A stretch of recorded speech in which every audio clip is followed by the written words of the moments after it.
Жақсы, ассалаумағалейкум, қайырлы күн достар. Сауалымыз сұрағымызды талқыламастан бұрын сіздерге бір жаңалықпен бөлісейін. Қазір мына жерге жоғарыға белгілеп кетемін. Яғни алдағы уақытта осы оқу жылында онлайн сабақ жүргізсем ба деген ниеттімін. Сабақтың форматы қалай болатыны туралы алдыңғы видеоларда көрсеткен болатынмын. Яғни жоғары белгіленген видеоның ішін кіріп қарастырарсыздар. Енді қазір оған жеке тоқталмаймын. Жалпы сондай бір курсқа тіркелгіңіз келетін болса, ниетті болсаңыз, астында WhatsApp, Telegram, Instagram, яғни кез келген әлеуметтік желіде қалдырамын. Соған шығып байланысқа шықсаңыздар болады. Жалпы 5 оқушыдан, яғни бір группаға 5 оқушыны тіркейміз. Кері байланыс дейтін нәрсені бәрін өзім қадағалаймын. Тапсырмалар беріледі, тексеріс болады деген секілді дүниелер. Жалпы осындай бір кішкене жаңалықпен бөлісіп жіберейін. 4-ші сұраққа жеттік. ұбт негізгі климат белдеу дейді. Жауаптары: қоңыржай, субантарктикалық, субарктикалық, субтропиктік, субэкваторлық. Жалпы климаттық белдеулер туралы осы уақытқа дейін сұрақтарда келесі талқыладық. Жалпы енді сонда да бір еске түсіру болсын. Негізгі климаттық белдеулер 4 ауа массалары типтерінің орналасуына сәйкес келеді. Демек, 4 ауа массаларының орналасуына сәйкес келсе, демек 4 климаттық белдеу бар негізгі. Экватор аймағында экваторлық климаттық белдеу, тропиктік белдеулерде тропиктік ауа массалары, тропиктік ауа массаларына орнында тропиктік климаттық белдеу.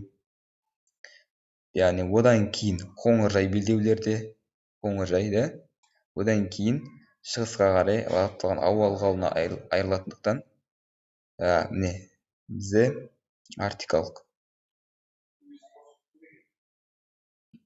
жазып алған ба не? Тропиктік белдеулер және де мұнда жазбапты. Енді жалпы 4 ауа массалары арктикалық белдеулер, яғни оңтүстік полюс, оңтүстік полюсте арктикалық климаттық белдеулер орналасқан. Енді қысқаша бірінші суретті көрсетейін. Осы міне климаттық белдеулер. Алис бізде 13 климаттық белдеуге бөліп көрсетті. Экваторлық, яғни экваторлық, одан кейін субэкваторлық, одан кейін тропиктік, одан кейін субтропик, одан кейін умеренный деген ол бізде қоңыржай, одан кейін субарктикалық, одан кейін арктикалық. Жақсы. Енді қараңыздар. Жалпы климаттық белдеулерді 2 топқа бөлеміз. Негізгі немесе тұрақты, одан кейін өтпелі. Экваторлық, тропиктік, қоңыржай, арктикалық деген ол бізде негізгі климаттық белдеу. Сұрағымыздың жауабын белгілеп қоя берейік. Одан кейін өтпелі. Субэкватор, субтропик, субарктика. Не үшін өтпелі деген сұраққа жауап берейік.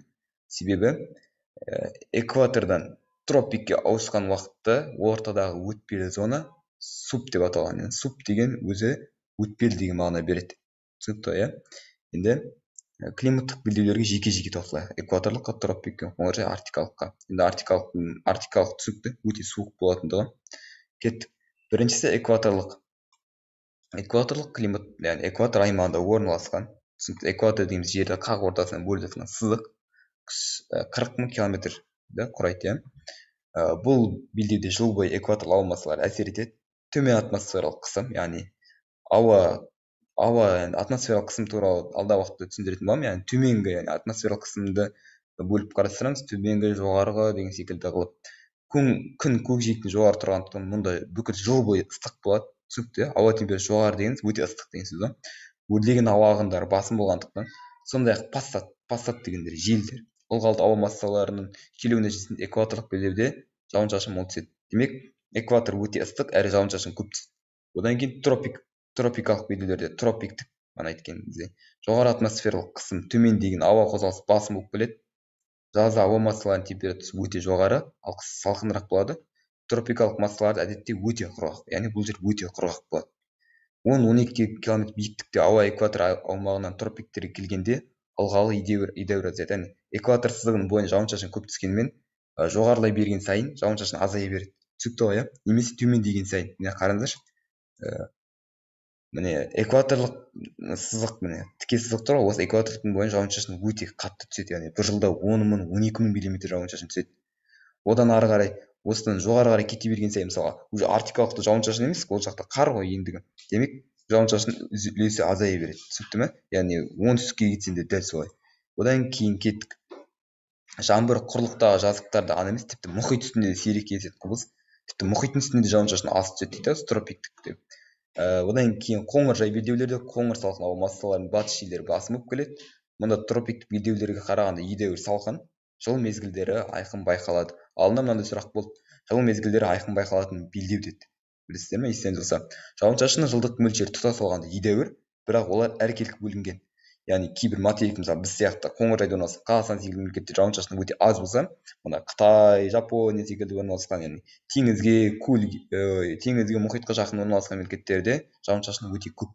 Одан кейін материктердің батыс бөліктерін жауын шашын көп түсетіндігіне картаға жасаған таулардың көруге болады. Түсіндіріп кеттім, оларды мұхиттан бұл жерлерге теңіздік ауа массалары әкеледі.